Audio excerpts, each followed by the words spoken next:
Advocate Hanif साहब को आवाज़ देता हूं कि आप तशरीफ लाएं माइक पर और अपने 16 बयान एक एक्टिंग के अंदाज में जो आप बुरहानपुर के सामने अपनी बात रखते हैं, अपनी बात को रखता चले। लो फिर आ गए सब राजी खुशी। क्या समझे थे नहीं लौटेंगे? गलत। पहले सब अपनों को जोड़ेंगे फिर साथ में खड़े रहेंगे। बड़ा अफसोस का मकाम है कि आज मेरे वो लोग, मेरे वो भाई इस मंच पर नहीं है जिनके बगैर मंच ही सस्ता नहीं था यार। समझ रहे होंगे आप लोग कि ये राजनीति, ये वाला जो मौका आया है, इसमें हमारे कई भाई हमसे रूठ गए, कई भाई हमारे से अलग हो गए, कुछ ना इत्तेफाकिया है, लेकिन इंशाल्लाह आते आते वो ना इत्तेफाकिया 17 तारीख आते आते वो ना इत्तेफाकियां दूर हो जाएगी, ऐसी मैं उम्मीद करता हूं। और आप लोगों से गुजारिश करता हूं कि आप दुआ कीजिए कि जो भाई हमसे बिछड़ गए वो हमारे साथ आ जाए। आज की इस नुक्कड़ सभा के कौन है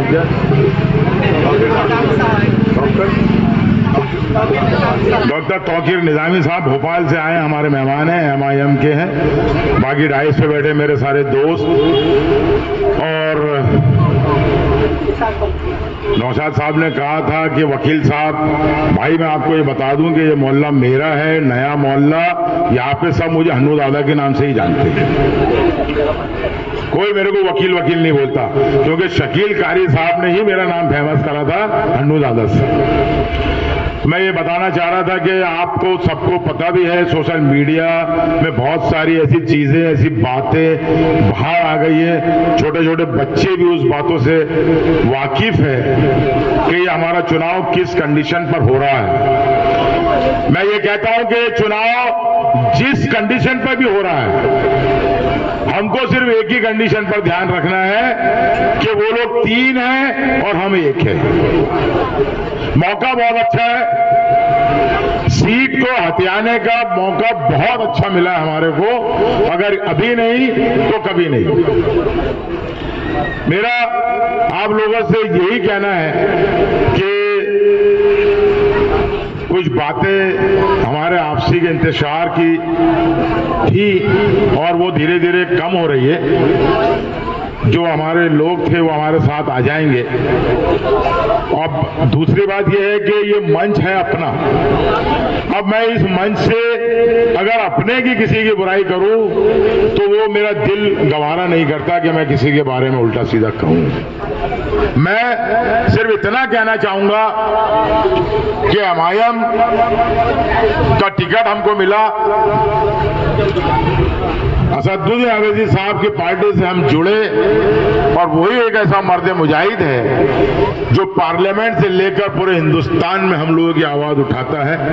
और अगर वो आवाज उठा सकते हैं तो क्या हम एक नुमाइंदा हमारे यहां से भेजकर भोपाल असेंबली में नहीं भेज सकते? वो भी असदुद्दीन अवैसी से कम नहीं है, नफीस मंसा, वो भी पठान है, आपका ही भाई है। उसकी भी पूरी जिंदगी बुरहानपुर में लोगों के बीच में लड़ते लड़ते और मदद करते करते गुजर चुकी है। हमारा ही ग्रुप है वो भी। दोस्तों, अगर हमारा और हमारे बीच का एक आदमी रहेगा तो वो आपकी हमारी समस्या को ज्यादा समझेगा। पावरलूम बुनकर संघ और पावरलूम के मामले को लेकर मैं एक बात ये कहना चाहूंगा, ये जब बुनकर फेडरेशन में ज्ञानेश्वर पाटिल को अध्यक्ष बनाया गया था तो मैंने बहुत लोगों से, गब्बू सेठ से, इस्माइल भाई से, परवेज भाई से, इन सबसे चर्चा किया था कि यार वो खेती बाड़ी करने वाला आदमी वो फेडरेशन का अध्यक्ष बन रहा है तो बेटा यहां से सरक जाओ, देखो पीछे चाचा को दिख नहीं रहे, तुम लोग सरको ना, थोड़ा सा सरक जाओ बेटा, बच्चे सरक जाओ। तो उन्होंने कहा कि भाई सत्ता उनकी है, क्या कर सकते। तो मैंने कहा ये जो MLA अपना बना है इसको कुछ बोलो, तो बोले यार उसका तो पता ही नहीं चल रहा कि वो किसके तरफ है और किसके बीच में वो बोलेगा, वो मिलेगा तो उससे बात करेंगे ना। मेरे को उन्होंने कहा कि तूने और उबैद वकील ने और नफीस मंसर ने उसको जिताने के लिए बहुत मेहनत करे थे, तुम लोगों को मिला क्या वो? मैंने कहा हम ढूंढ रहे, उसकी तलाश जारी है। तो भैया मेरे को 5 साल में 3 बार मिला, और अभी एंड टाइम पे सत्तार मटन होटल के पास में गाड़ी में से आधा लटक कर कहने लगा कि अन्नू 5 मिनट के लिए घर आ जा। मैंने कहा भैया अगर तू 5 साल में 5 बार भी मेरे को फोन कर देता तो मैं तेरे को कांधे पर उठाकर घुमाता, लेकिन तूने हमारे को गिनती में लिया ही नहीं। 85,000 वोटों का मजाक बनाया तूने, हमारे जज्बातों से खेला। एक मुश्त 85,000 वोट ऐसे भरकर दे दिए थे हमने। कहां पर क्या काम किया बताओ? दाई हलीमे का जिक्र करा हाफिज साहब ने कि वहां सुअर घुसते हैं, एक बाउंड्री वॉल तो बना देता मेरे भाई। बड़े बड़े लेटर दिए तूने, 20-20 लाख, 25-25 लाख, 1,000 करोड़ का बजट बता रहा है, लेकिन काम तो बता दे। अरे जहां तू रहता है मोमिनपुरे में, वहां का एक रोड तो बता दे।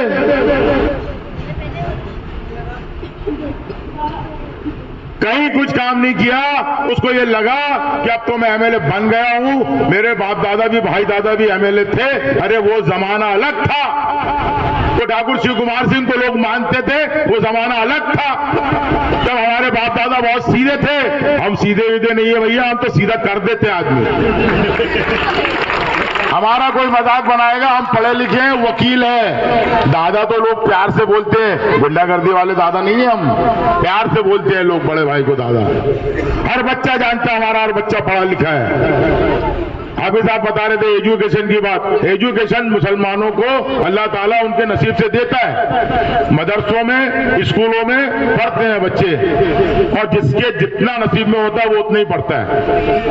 आप किसी को जबरदस्ती शाहरुख खान नहीं बना सकते, सब नसीब की बातें हैं। कोई मोहताज नहीं है मुसलमान किसी का। मैं कहता हूं कोई मोहताज नहीं है आज का मुसलमान किसी का, वो रास्ते लगा देता है सबके। इसीलिए कहता हूं कि ये एक मौका मिला है, बहुत अच्छा मौका मिला है। अगर हम कांग्रेस की जमानत जब्त कराकर सुरेंद्र सिंह शेरा भैया को जिता सकते हैं, तो दूसरी बार भी हम कांग्रेस की जमानत जब्त करके नफीस मंसा को जिता देंगे। उसके बाद समझ में आएगा कि बुरहानपुर का अल्पसंख्यक बिछड़ा नहीं है, एकजुट है, एक ताकत है। ये एक नया अभी कैंडिडेट आया है भारतीय जनता पार्टी के बीच में से निकल के, हर्षवर्धन सिंह चौहान। वो ये कहता है कि हम आयाम वाले भड़काऊ भाषण दे रहे हैं। क्यों भाई भड़काऊ भाषण कहां दे दिया हमने? क्या हमारे लोगों की और हमारे हक की बात करना भड़काऊ भाषण है? जय श्री राम का नारा तुम लगा सकते हो, हम अल्लाह अकबर का नारा नहीं लगा सकते। कहां लिखा है? प्रजातंत्र देश पे भारत धर्मनिरपेक्ष देश है। हर किसी को अपना धर्म मानने का, हर किसी को अपने धर्म का प्रचार करने का पूरा अधिकार है। हम तो कभी नहीं बोलते कि आप जय श्री राम का नारा मत लगाओ, हर हर महादेव मत बोलो, जय शिवाजी जय भवानी मत बोलो। अरे भैया बोलो, आपके अपने नारे हैं, लेकिन अगर हमने नारे तकबीर अल्लाह अकबर बोल दिया तो आपको वो बात को बुरा लगना ही नहीं चाहिए। लेकिन आज तक हम इसलिए नहीं कहते थे कि कांग्रेस पार्टी में हर समाज हर जाति के लोग रहते थे, इसलिए वो नहीं बोलते थे। लेकिन अब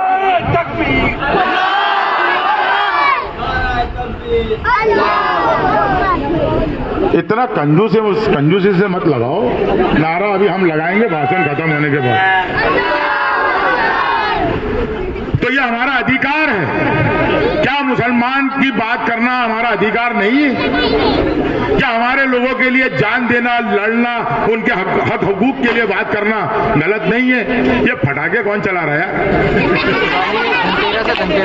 अच्छा धनतेरस, बहुत बहुत बधाई हमारे हिंदू भाइयों को धनतेरस की। तो हम अगर एक प्लेटफॉर्म पर जमा होकर हमारे लोगों के हक और हकूक की बात करेंगे तो मैं समझता हूं कि हम कोई गलत नहीं कर रहे भाई।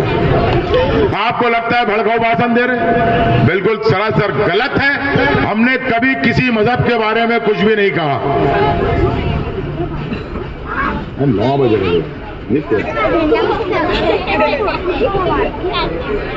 अबे शेर शायरी मुझे नहीं आती यार। मैं तो एक चीज बोलता हूं कि हम खुद शेर हैं, सारे के सारे। हमारी कौम में शेर बच्चों की कमी नहीं है। तो दोस्तों, मैं अभी मदरसा मस्जिद के पास से आया हूं। मेरे को यहाँ बहुत सारी बातें करना था, लेकिन मैं बिल्कुल नहीं करूंगा। मैं सिर्फ आपको ये बात कहूंगा कि आपको लोग आएंगे, बहकाएंगे। मैं ये कहने वाला था कि एक नई पार्टी आई है ट्रक लेकर, जिसने भारतीय जनता पार्टी के कार्यकर्ताओं को भर भर के और उधर लेके चला गया। भारतीय जनता पार्टी की हालत तो बहुत खराब है।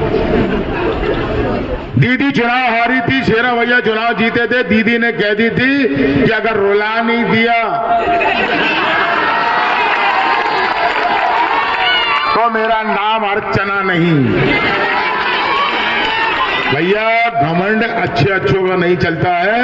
अभी तुम्हारे खुद रोने के वांदे पड़े हुए, मजदूर नहीं मिल रहे रोने के लिए तुम्हारे।